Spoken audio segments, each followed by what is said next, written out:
Doctor Stoppage! Doctor Stoppage! Doctor Stoppage! Lieutenant Doctor Stoppage! We're on the hot streak, baby. Me and Neel keeping, this is 5 weeks in a row. We're making a good profit. Last weekend, not as big as the other weeks, but we definitely went in the green. I can't really remember what your biggest picks were, but how'd you do last weekend? I think my number one pick was actually Terrence McKinney, and that fight ended up getting canceled. Scrapped. So I kind of, one second, I've got it written down right here. I'm just gotta go down. Yeah, I had Loopy. Loopy got me. Loopy hit really well. Then my Italia Santos and Luana Pinheiro parlay hit as well. And Misha Tate, unfortunately, did not hit. But Adrian Yanez also did not hit. Yeah.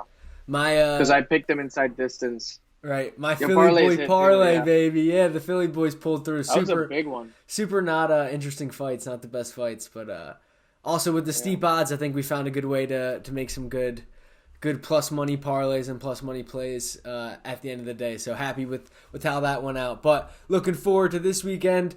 I think this is one of the ones that is gonna be boom or bust for a lot of people. I think so many of these underdogs are live. Sure. Not saying that they're necessarily going to win, but I think there's going to be some upsets. I think my money's on a lot of underdogs. But that being said, those are the weekends that, all the favorites win and you lose all your money, or you bet on a bunch of underdogs and you make more money than you usually would betting on a weekend. So it's going to be a minefield out here, but we'll see how we traverse it. So I'll jump in first here with my number 5 pick. A dude who I'm low-key growing to like in the UFC, in William Knight over Alonzo Menafield. Like I said, William Knight has really impressed me as his career kind of went on. He had that shaky fight against Da Un Jung, who has been just destroying all of these power punchers. Looked like he didn't really have the best wrestling. But then you go back to his Alexa Kamer fight, and who's a sick, youthful, has so many tools to his arsenal, who's a kind of pressure wrestling kind of fighter, and he dealt with him awesomely. Showed he had a sick gas tank. He's so goddamn strong. Have you ever seen the YouTube channel More Plates, More Dates? It's been showing up on a lot of UFC stuff. It's a guy who's super into like bodybuilding, but like the science of it, and he always does like breakdowns on like professional athletes who he thinks are doping and what kind of cycles they might be on and what are the signs or whatever. And they did one of them for William Knight. Saying that he was juiced up. So I wonder how accurate that is. With all of that kind of aside, I think Alonzo Menafield hasn't been the most dedicated or consistent guy. Hasn't fought the best fighters in the UFC also. Vinicius Moreira, I think, was the worst fighter the UFC has ever signed. Paul Craig is an awesome grappler, shitty striker, who he KO'd. Then he got 2 losses to Ovince St. Preux and Devin Clark. Then last fight was against Ed Herman, who's a dude who had 1 foot out the door, also a UFC legend and vet, but was well at the end of his career. And Menafield kind of not squeaked, but showed a lot of, had to overcome some adversity, even in his wins. If he doesn't get you out of there early, then he's gonna struggle a lot more than he usually would. And then you're going up against William Knight, who's also just a tank of a fucking human, just jacked to the gills, super durable, and has a good wrestling base. So with all that being said, I think William Knight survives the first round, gets the win over tired Alonzo Menafield. And that's coming in at plus money, my first underdog pick of the night, plus 135. I can also see, that's money line. I can also see a finish for William Knight by TKO, ground and pound, or clipping him when Menafield gets tired in the end of the second or third round, and TKO is plus 300. But either way, I'm liking William Knight, first underdog pick. I like that, man. So actually, for this card, I only have 3 picks because there's so many pick'ems on this card. I don't want to take much of a risk, so I only have bet on rounds this weekend. I haven't picked any fighters to win. I have just picked rounds. And I've also made 2 small parlays out of the 3 picks that I have. So I'm going kind of cringy with this. I'm not going for the underdogs. I'm not going for the favorites here. but I'm trying to find a position where we all can make money here. That's all. Right, not to cut you off, but I think that's a great. This is an opportunity, like I was saying, for a different kind of betting strategy. That sniper strategy, right, Exactly. where you're not risking the most money, but there's some opportunities to hit some big parlays or big round and method finishes, that kind of stuff. So I don't think it's as petty as you're thinking it is. But continue. Sorry. No, exactly what I was trying to say. Like, we have to figure out a way to make money, and I think this is the path to victory to make money on this card. So I actually have this fight on my number 3 parlay. So I have Menenfield versus Knight. Fight does not go to the distance.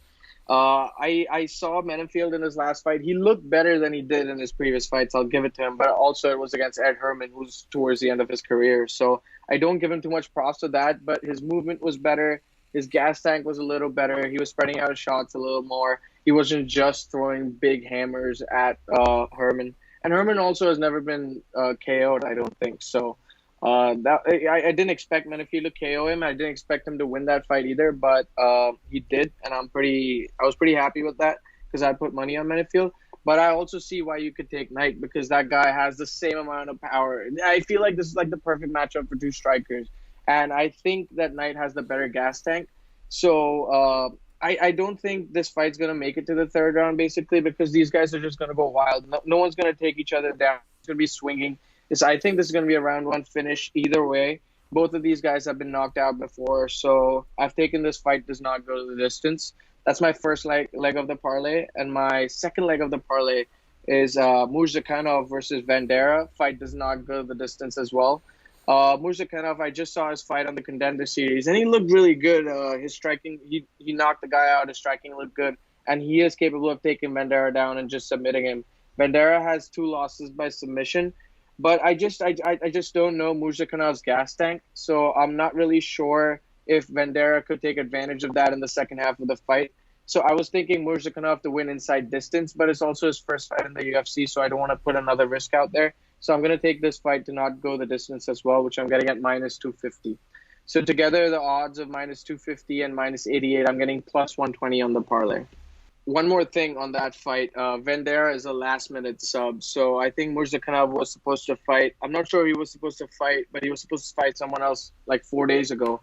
And he just stepped in. So I'm not going to expect the heavyweight the last 3 rounds stepping in 4 days notice, So I just don't think Vandera has much of a chance, but I don't know if Murzakanov can last 3 rounds as well. So if fight does not go the distance, makes a lot of sense. That was exactly what turned me off to it too. Yeah, the short notice and the debutant at the same time. Definitely a hard one to. Definitely going to be some craziness. But I like to not go the distance. That brings me to my number 4 pick, a guy who is, I don't want to say slept on, but just you never hear really anything about. He doesn't really fight that often, but when he does, it's always fireworks. It's always exciting. With Luis Smolka over Vince Morales. Vince Morales is a tough dude, not taking any shine away from him, but Luis Smolka has I think 5 finishes in a row. Or his fights never go the distance. I'll put it that way. Never. Not in a row. I'll say the last 5 wins he has have been finishes. Lost to Casey Kenny by guillotine, but they're always exciting, quick, tons of scrambles. He's good on the feet. He's good on the ground. He has really creative submissions. Definitely, I don't think has the best gas tank, but I believe he's Hawaiian and has that kind of. If he's not, he has that Hawaiian kind of spirit and frame to him where he's down to bang. He's in there for a good time, and more often than not, he comes out on top because he is pretty damn skilled when it comes to those scrambling situations and kind of being in the fire like that. And really only loses to guys who are also fucking sick at doing that. Casey Kenny's great at doing that. Matt Schnell's great at doing that. Tim Elliott, Ray Borg, Brandon Moreno, all dudes who, especially at this division, are kind of elite at doing that kind of explosive, scrambly stuff. Vince Morales is good at that, but Luis Smolka is just on a whole nother level, and I like his odds. I'd expect Luis to be kind of closer to a minus 175 favorite. I got him down at a 135. That's just money line, and even more so, his inside the distance to win by finish was plus 220. which, like I said, his last 1, 2, 3, more 5 than you can wins, count, yeah. all of his wins going back to 2015. Every one of his wins has been by finish. Obviously, sprinkle some losses in there, but I'm going to definitely be sprinkling some stuff on Luis Smolka inside the distance, and maybe put him in a parlay, or just depending on how my bankrolls are doing, just a couple units on Smolka at money line minus 145. So when I was looking at this fight, I kind of saw Smolka as the better grappler in this fight for sure. He comes out on top in the scrambles. But I think Vince has like crazy pressure. His output is crazy, and his leg kicks too are like pretty nice. When I was watching some of the old fights from Smolka, he kind of stands like Nate Diaz, where his legs are standing right out. So I think Morales with those kicks can just whack him, you know. So I was kind of staying away from this fight. But Smolka has the experience. He has the ground game. He can sub him out. He can knock him out. So I think there are more paths to victory for Smolka if he's on top of his game for this week. But I saw this as a pick 'em. You know, it was like you pick either side, either one of them could win for me in that way. All right, well, after Smolka, I'll move on to my number 3 here. Another underdog. I got Jamal Hill over Jimmy CRUTE. I think this is going to come to us as a surprise for some people. Jimmy CRUTE was somebody who stood out when I first, looked at the card as somebody I'd be placing a bet on. But as I did some research and saw the odds when they came out, Jamal Hill coming in at a plus 150 underdog. Jimmy CRUTE's last fight got stopped by Anthony Smith they had that foot drop that from the leg kicks. Oh. Where he just couldn't, Dr. Stoppage just couldn't move his foot. Dr. Stoppage. There you go. And Jamal Hill, his striking is so fucking good, dude. He just happened to go against a guy in Paul Craig who's a master of getting his ass beat on the feet and then crushing people on the ground when they get to it. So broke Jamal Hill's arm, which is going to be a tough thing to come back from. And I don't know how that affects your punching power, your confidence in throwing as hard. I don't know if you're worried about it being hurt or broken again. But I think Jamal Hill's a dude who is really going to be super, super dangerous on the feet. I think Jimmy CRUTE's path to victory is going to be getting to the ground here and not fucking around on the feet. However, I think he's going to be I think he's going to want to stand on the feet a little bit. After his Modestas-Bukauskas fight before Anthony Smith, he had a nice KO in the first round. And I don't think Jamal Hill's takedown defense is as bad as CRUTE thinks it's going to be. I forget off the top of my head what camp he trains out of. Doesn't say anything here on Tapology, but I'm expecting him to be making his shot for his career here. Can't be stringing 2 losses together. He's not young, but young in his UFC career. He's trying to shoot his shot. So I like Jamal Hill just being the much more, I think, dangerous guy on the feet and being able to stop Jimmy CRUTE's path to success for takedowns. Jimmy CRUTE and who's the other? Jake Matthews are 2 guys I think have super similar skill sets. But I think both of them have good chances of not coming out with a win this week. So we'll see how this goes. Yeah, this is definitely going to be a close one. Like, when I was looking at it first, Jimmy CRUTE really popped out. But, like, in the fight against Anthony Smith, he was just getting jabbed the shit out of. His face was done. Like, it was busted in round 1. And it was unfortunate that his ankle or his leg gave out. And there was a doctor stoppage. But I saw the Jamal Hill fight. I didn't know which way to go with this fight. Because I know that if Jimmy CRUTE takes Jamal Hill down, he's going to keep him down for the round. Or he has a submission in him too, because I think Jimmy CRUTE subbed out Paul Craig himself, so he has that submission in his bank as well. So, and I know Jamal Hill is damn dangerous in round 1, round 2. So I've got this pick actually in my number 1 parlay. So I'm gonna wait on telling you what the parlay is. Sure. But I really thought this fight was very close to a pick, and like the odds are like 1.3 for Jimmy CRUTE. So like you're getting crazy odds on Jamal Hill probably. Yeah, that was another thing I wanted to mention that I was planning on covering. I'm hoping the line gets a little bit better because right now I'm only getting Jimmy CRUTE by submission at plus 220, and I was going to use that as a cover for my Jamal Hill pick. So I'm hoping that line gets a little bit closer to plus 250, plus 275 before I put enough money to cover whatever money I'm putting on Jamal Hill, because I don't see. I can see Jimmy CRUTE again, like you said, taking him down, getting another Kimura or something like that. Especially, I'd totally forgot that he subbed Paul Craig, because that's definitely a great submission victory to have under your belt. True. Kimura'd him. So yeah, if I think two routes, I got Jamal Hill with the plus money here, or and depending on how much how high the line goes, I got Jimmy CRUTE by submission, by Kimura specifically. I wish I could always bet on the specific submissions, dude. I wish more that would be so fun. Books offered that. Like getting one of those right would be crazy. It would be sick, dude. Like, and the Damian Maia by rear naked choke would be like plus 600 or something. Like, it'd be awesome. You have to take that. Right. So my number 2 pick, I've picked the fight Maki Pitolo versus Dusko Todorovic. So I was watching Dusko's last fight against Gregory Rodriguez, and his defending is just so bad. And his hands are down at the end of round 1. He has no striking defense. Gregory was just beating the shit out of him, and I can see Todorovic taking down Pitolo, but Pitolo's a dog. Like, he doesn't give up. Like, he gets hit. He's got decent wrestling too. Like, for like a bomber striker, he's got some good double legs. Exactly. So I think the striking advantage is the striking in round 1 is quite even, because I don't think Pitolo's striking defense is that good either. So I think Todorovic is also going to hit him in round 1. But I think Todorovic just has a terrible gas tank. I think he just gasses after round 1, and Pitolo takes over. Like, he gets beat round 1, and he's going to take over round 2 and 3.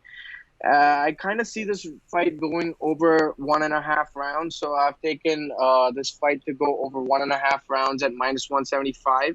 And also a little sprinkle on Maki Pitolo round 2 or round 3 or by decisions, if you're getting that kind of bet as well. I'm not really sure what money you're going to get on that, but if this fight goes to round 2 or 3, I think Pitolo is going to take over. And Todorovic is going to struggle with the takedowns because he has good takedown defense as well. And Pitolo throws bombs when he does, and he has the better gas tank as well. So I think Pitolo round 2, 3, or the fight goes over 1.5 rounds. You know, the more you talk about it, the more I wish I crept this one up to my top 5 picks, because that's definitely, Maki Pitolo is definitely a guy I had my eyes on that I am going to make a play on coming this weekend. Just didn't crack my top 5 because I wanted to have some more, I didn't want everything to be underdog picks. I wanted to sprinkle it out a little bit because, dude, if I picked all 5 underdogs and they all lost, that would be a damn shame on my part. I want to keep this, like I said, keep my shit going, my momentum going through, make it close to 2 months in a row, some good profit. So I love the Maki Pitolo. I'm a big fan of his, and I think the UFC is too. And he's got 3 losses in a row, which tells you the UFC likes him to give him another shot for a 4th fight. And with that being said, I think they don't give him somebody that, you know, they're not using Maki Pitolo to win or to, you know, build a name for somebody else. You're using, you want him to build a name. Yeah, he's not a stepping stone this time. Yeah, exactly. So I like that pick a lot. And I think that's super important too. It doesn't always go the way they planned it, but I think it's super important to think about, okay, the UFC is clearly a big, $1 billion machine, and they want to figure out what's best for their organization. And, you know, a lot of times that has to do with matchmaking and building personalities and building fighters and stuff. So behind the scenes, they're pulling strings and setting that up.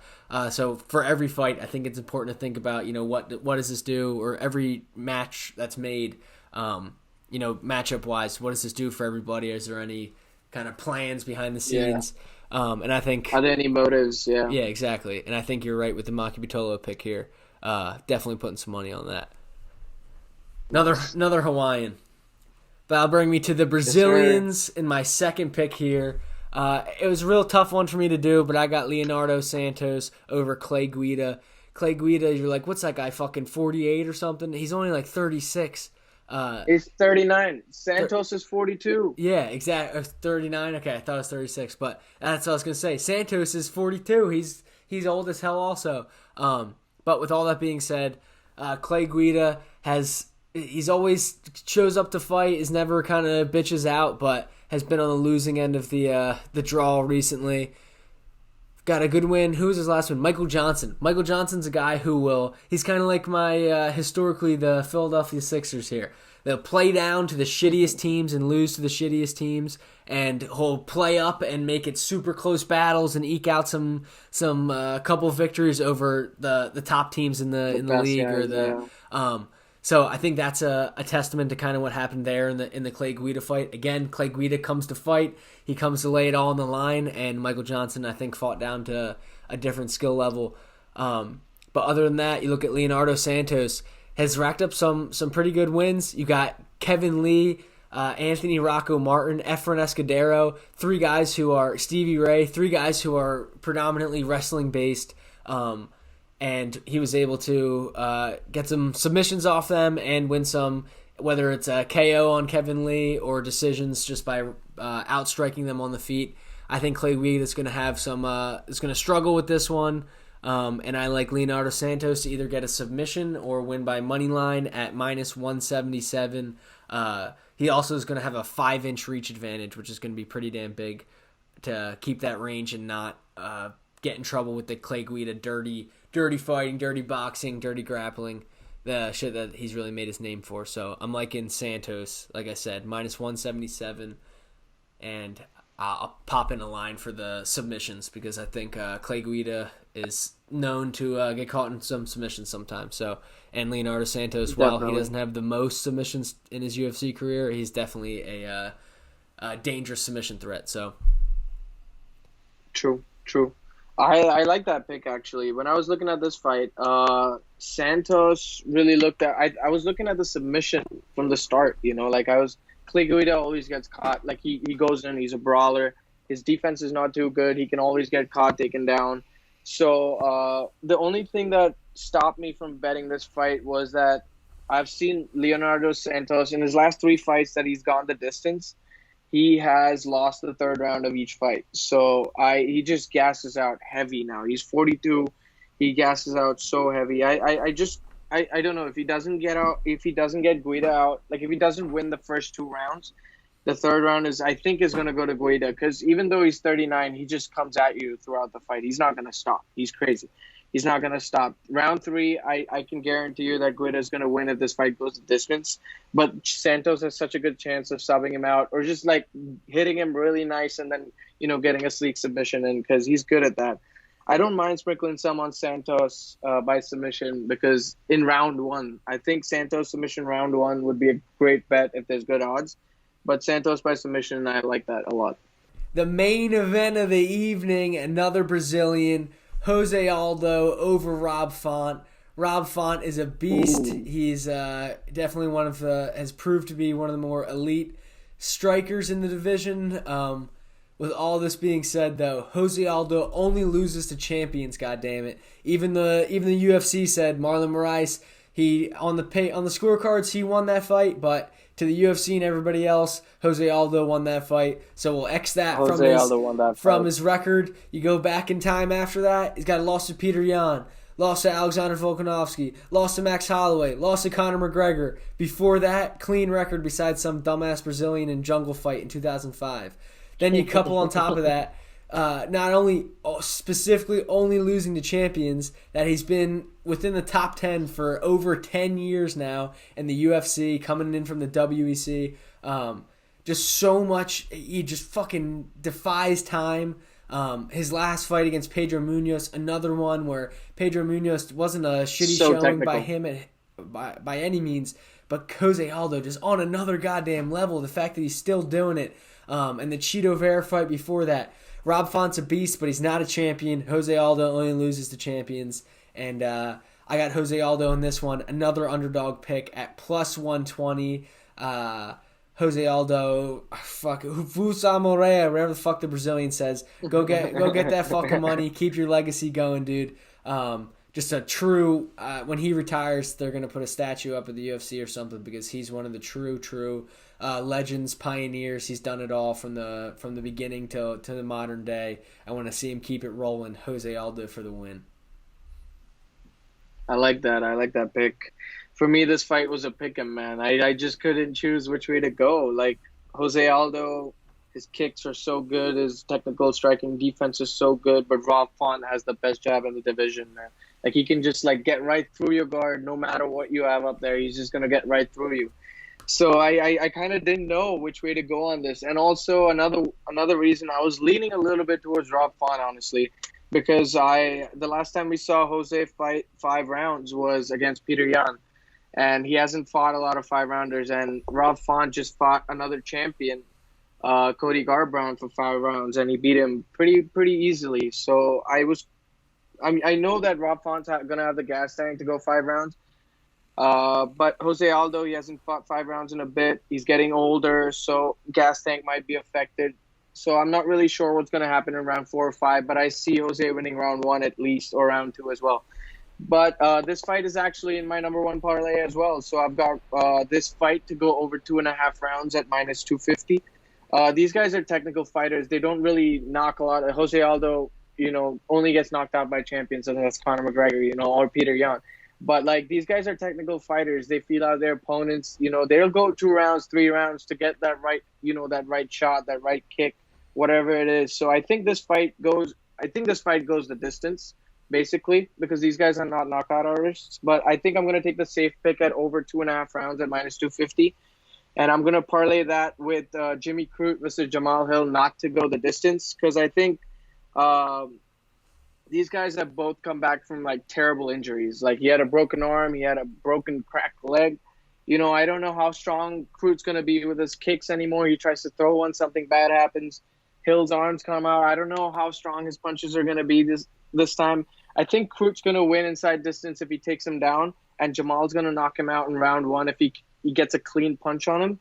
So I think the parlay of minus 250 of over 2.5 rounds and minus 275 if the fight doesn't go the distance, I'm getting plus 105 for this parlay as my number 1 pick for the weekend.